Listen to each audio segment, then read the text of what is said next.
The second phase of the trial required sustained emotional connection while maintaining harmonic communication. Marcus found himself sharing memories and feelings through the crystalline resonance field, experiencing Princess Zara's consciousness in ways that transcended normal sensory experience. Her thoughts carried the weight of centuries of isolation, the burden of representing her species' future, and a profound loneliness that resonated deeply with his own experiences as humanity's diplomatic representative. Princess Zara's veil continued its gradual transformation, revealing features that challenged every assumption Marcus had formed about crystalline physiology. Her face combined elements of classical human beauty with alien characteristics that enhanced rather than diminished her attractiveness. Crystalline formations integrated seamlessly with organic features, creating patterns of light and shadow that shifted with her emotional states. Her eyes, when finally revealed, held depths that seemed to contain entire galaxies. The emotional sharing intensified as the trial progressed, with both participants experiencing memories and sensations from their counterparts' perspective. Marcus felt the weight of Princess Zara's royal responsibilities, her struggles with traditional expectations, and her desire for genuine connection beyond political necessity. In return, she experienced his memories of Earth, his dedication to peaceful diplomatic solutions, and his willingness to sacrifice personal safety for the greater good of interspecies cooperation. The trial's climactic phase required complete vulnerability from both participants, with all barriers removed between their consciousness. Princess Zara's veil finally dissolved entirely, revealing her true form in all its crystalline beauty. Marcus experienced a moment of profound recognition, understanding that the trial had never been about surviving some external challenge but about achieving genuine emotional and intellectual connection across species boundaries. The harmonic crescendo that marked the trial's completion filled the chamber with music that seemed to originate from the planet's core itself. The floating crystal formations began to glow with unprecedented intensity, their light patterns creating geometric designs that suggested mathematical equations describing the relationship between consciousness and physical reality. Marcus and Princess Zara found themselves connected through resonance fields that transcended individual identity while simultaneously strengthening their sense of personal authenticity. Princess Zara's first words following the trial's completion carried harmonics that required no translation, their meaning clear through emotional resonance alone. Her expression of wonder and gratitude combined with deeper feelings that suggested the beginning of genuine affection rather than merely diplomatic cooperation. Marcus responded with equal sincerity, his own harmonic attempts conveying his admiration for her intelligence and courage in risking the trial's emotional vulnerability. The chamber's crystalline formations continued their luminous celebration as the trial's completion triggered responses throughout the planet's core. News of the successful bonding would soon reach the surface, where both crystalline and human representatives awaited word of the outcome. Marcus and Princess Zara remained in the chamber's center, surrounded by music and light, experiencing the profound connection that would serve as the foundation for their future relationship and the alliance between their peoples. The implications of their successful bonding extended far beyond personal or even political considerations. They had proven that consciousness itself possessed universal qualities that transcended species boundaries, offering hope for deeper cooperation throughout the galaxy. Their connection represented humanity's unique contribution to galactic civilization, the ability to form genuine emotional bonds across any barrier that evolution or circumstance might create. As the ceremonial conclusion of the trial approached, Marcus understood that he and Princess Zara had achieved something unprecedented in galactic history. Their bond was not merely the product of diplomatic necessity or political calculation, but the beginning of a genuine partnership based on mutual respect, understanding, and growing affection. The foundation had been established for an alliance that would reshape the balance of power throughout known space while serving as a model for future interspecies cooperation. The crystalline spires of the Imperial Palace reached toward the twin suns of the crystalline homeworld, their faceted surfaces creating prismatic displays that painted the morning sky in countless colors. 3 months had passed since the successful completion of the bonding trial, and the marriage of Princess Zara and Captain Marcus Vale had transformed not only their personal lives but the entire political landscape of the galaxy. The union had been celebrated across 17 star systems, with representatives from civilizations that had never previously acknowledged each other's existence gathering to witness this unprecedented alliance. The diplomatic quarters that Marcus and Zara now shared reflected a careful integration of human and crystalline architectural principles. Organic curves flowed seamlessly into geometric precision, while advanced human technology interfaced with crystalline biomechanical systems to create living spaces that responded to the emotional states of their inhabitants. Marcus had learned to appreciate how the walls themselves could provide comfort during moments of stress, their harmonic resonances adjusting automatically to promote mental clarity and emotional balance. Princess Zara's transformation from isolated royal figure to active diplomatic partner had surprised even her own advisors. Her natural intelligence and centuries of preparation for leadership combined with Marcus's experience in interspecies negotiation to create a formidable team capable of addressing the complex challenges facing their newly formed alliance. The morning briefings in their shared study had become legendary among the diplomatic corps for their efficiency and innovative approaches to seemingly intractable problems. The first major crisis had emerged within weeks of their bonding, when the hegemony of scorched worlds attempted to exploit what they perceived as weakness in the crystalline empire's new openness to external alliances. The hegemony's battle fleets had positioned themselves along the trade routes that connected crystalline space with the rest of the galaxy, demanding tribute from merchant vessels carrying the quantum crystals essential to galactic communication networks. Their actions threatened to disrupt the delicate economic balance that maintained peace among dozens of civilizations. Marcus and Zara's response had demonstrated the unique advantages of their partnership. Rather than responding with military force, they had orchestrated a diplomatic solution that addressed the underlying causes of the hegemony's aggression while simultaneously strengthening the bonds between previously unaligned civilizations.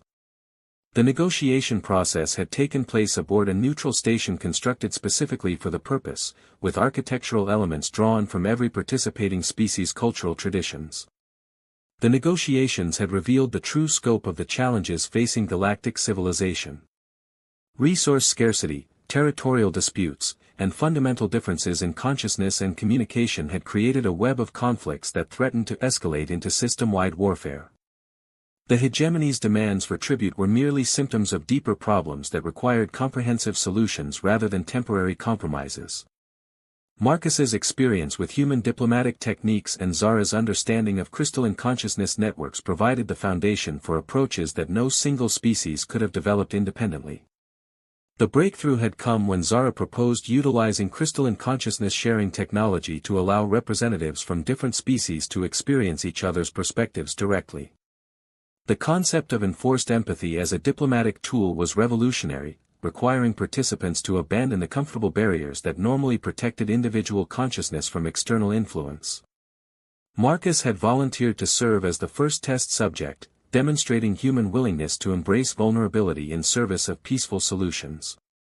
The consciousness-sharing sessions had produced remarkable results, with former enemies discovering common ground that had been obscured by centuries of mutual misunderstanding. The hegemony's aggressive expansion had been driven by genuine fear of extinction rather than mere territorial ambition, their home systems facing environmental collapse that threatened their species' survival. The crystalline empire's isolation had been motivated by traumatic encounters with exploitative civilizations rather than inherent xenophobia or superiority complexes.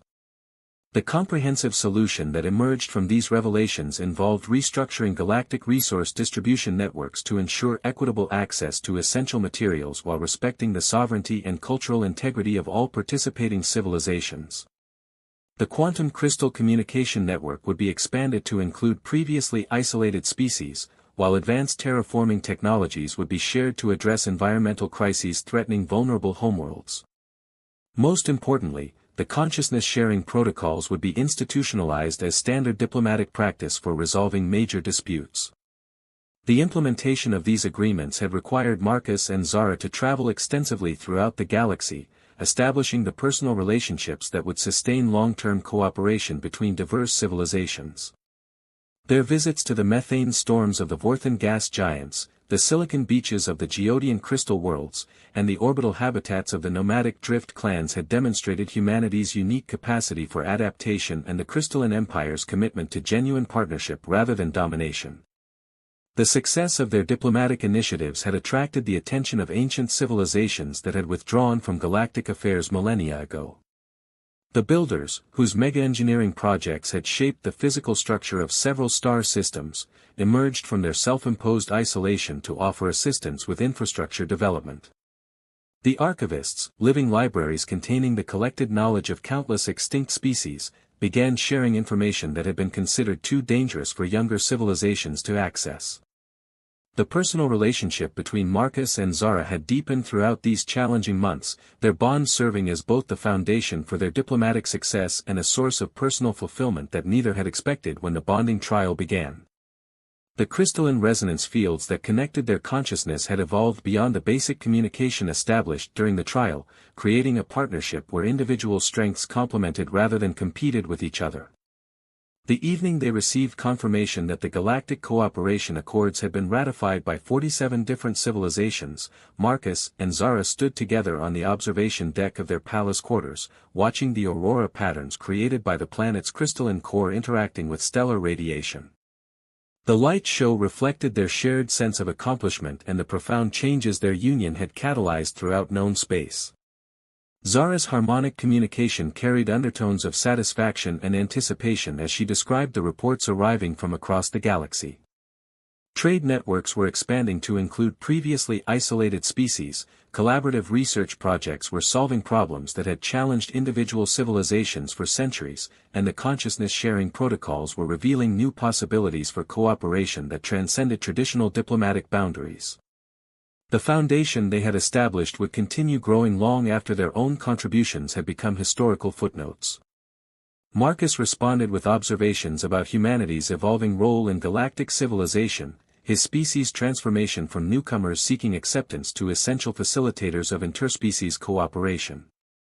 The diplomatic corps was establishing training programs based on the techniques developed during their negotiations, while human psychologists were working with crystalline consciousness researchers to develop new therapeutic approaches for trauma resulting from interspecies conflict. The communication received that evening would reshape their future plans once again. The Ethereal Collective, a civilization of energy beings existing in the space between galaxies, had requested direct contact with the architects of the Galactic Cooperation Accords.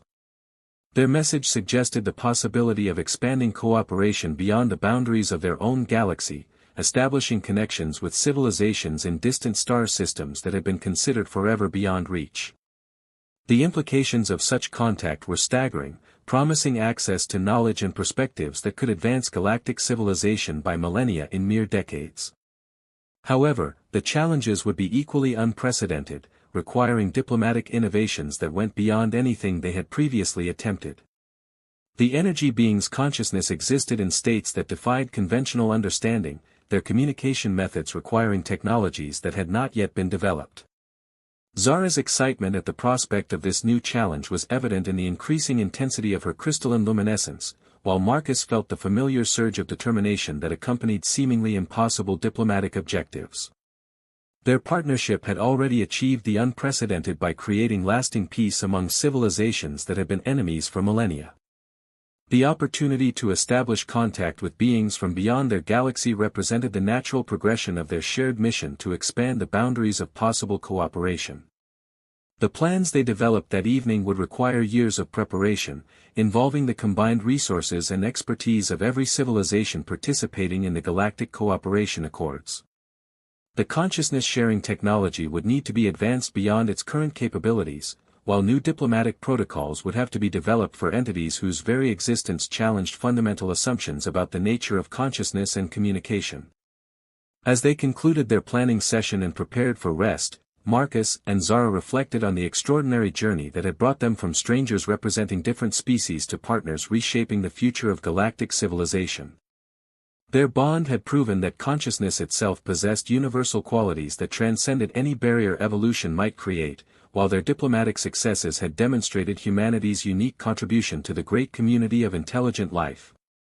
The crystal formations surrounding their quarters continued their harmonic celebrations of the day's achievements, their music carrying across the planet's surface to join the greater symphony of crystalline consciousness that connected every member of Zara's species.